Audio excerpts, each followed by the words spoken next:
Voici le résumé de Germinal d'Émile Zola. Si cette vidéo vous intéresse, likez, abonnez-vous et dites-moi en commentaire quel roman naturaliste vous aimeriez que je résume prochainement. Mais au fait, pourquoi ce titre Germinal?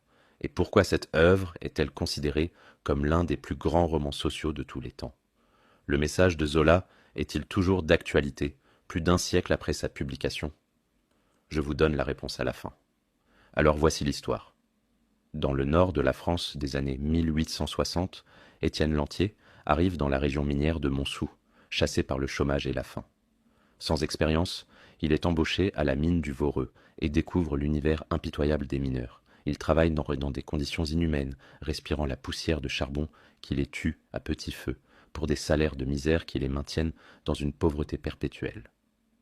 Étienne loge chez les Maheu, une famille typique de mineurs dont plusieurs générations travaillent déjà à la mine.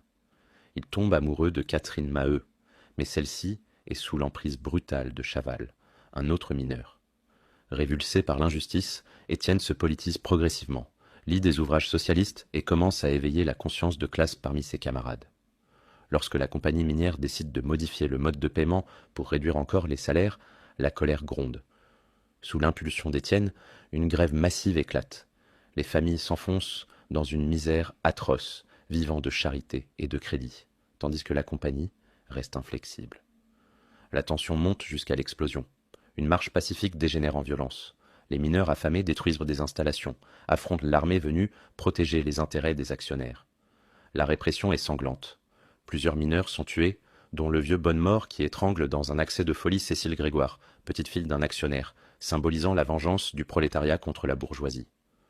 Dans un acte de sabotage désespéré, Souvarine, un anarchiste russe, provoque l'effondrement du Voreux.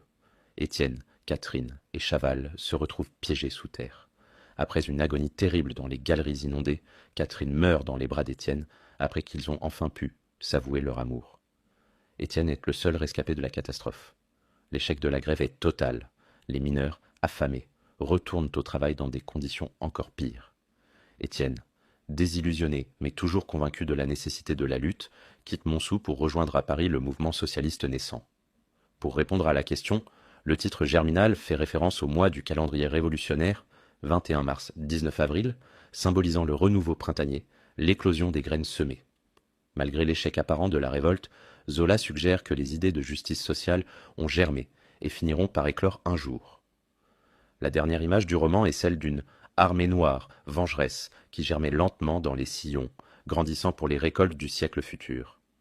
Ce roman reste profondément actuel